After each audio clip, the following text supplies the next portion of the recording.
I'm increasingly becoming a fan of Golovkin. Um, I had doubts about him up until, let's say, 3 or 4 fights ago. Who had he beaten? How hittable was he? Etc.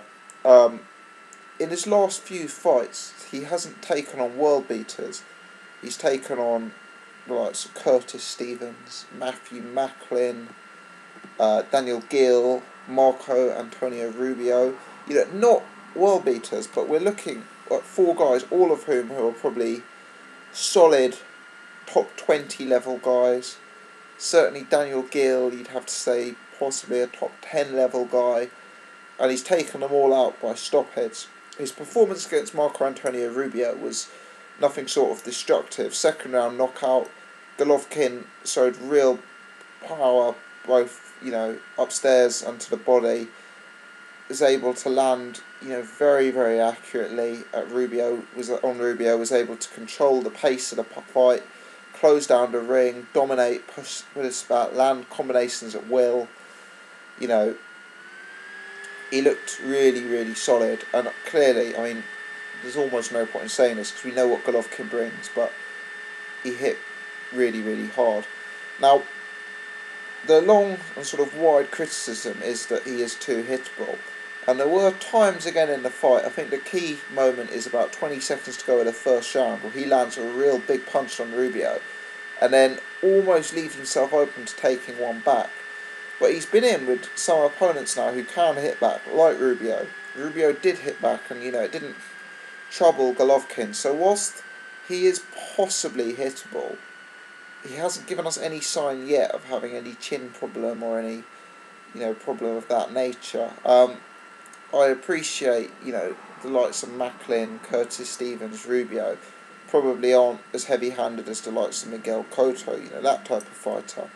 But I think Golovkin, in my opinion, is probably the number one middleweight out there at present.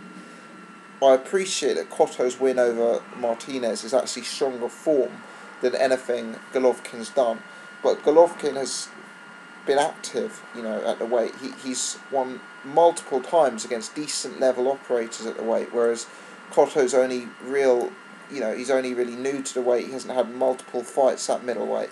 For what it's worth, if those two squared off, I'd probably be rolling with Golovkin, just on the fact that Cotto is not naturally a middleweight. He started his career very much lighter, and Golovkin is just so heavy-handed at middleweight. I think it would be an uphill battle for Cotto, but real destructive performance from Golovkin. I guess the problem for Golovkin is, who does he fight in order to become a superstar fighter? Because I think Golovkin is highly respected and regarded within the boxing world, but I don't think he's too highly regarded outside of the boxing world. He's not somebody who would be as well known as a Cotto or a Alvarez, for example.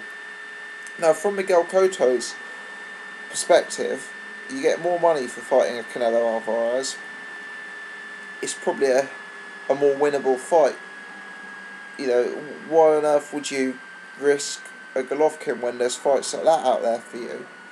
And it's the same for, a Floyd Mayweather. Why would he fight Golovkin when he could go in with an Amir Khan or a Cotto rematch, and fight guys who he's hugely favoured to win? It's almost that Golovkin is too good for his own good. So I think he may struggle to get fights at 160 beyond a level he's already operating at. I mean, clearly sort of top 10, top 20 middleweights are going to have to jump at the opportunity to fight for a decent payday and for the world title. But is he going to be able to get in with the creme of the creme? Probably not, because there's just more attractive fights out there for them. In terms of moving weight, Golovkin to me isn't the biggest middleweight. I know people say he fought slightly heavier amateurs, but if you look at him, he's not the biggest middleweight. I know Marco Antonio Rubio came into the ring last night at 181, so he came into the fight as a cruiserweight, believe it or not, but he looked like a lot bigger guy than Golovkin, which you'd expect. And I think 30 days out, Golovkin was weighing 165.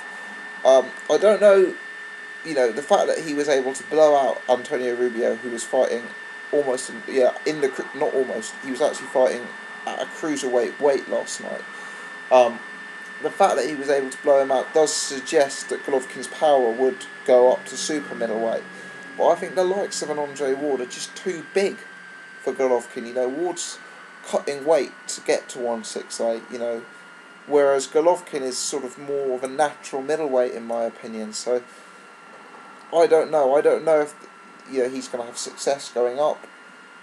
It's whether, you know, if he goes down, there are big fights at 154. There's Floyd, there's Alvarez, but whether these guys are going to want to get into the ring with him, I just don't know. So I think he's got a bit of a problem. I think the fact that he's not well loved with the public and not overly marketable compared to like a Cotto or an Alvarez creates a situation where the best guys just aren't going to want to fight him because the risk-reward ratio isn't there.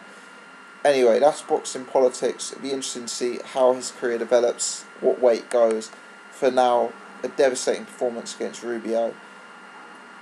Until he steps in with a Cotto, a Martinez, a Quillen, you know, if he keeps fighting this level of opponent, you know, top 10, top 15, this is what he's going to do to them, because we know he's a level above the Matthew Macklins, Curtis Stevens and Rubios of this world. Thanks for watching. I'm interested to hear people's thoughts on Golovkin. What weight should he be fighting at?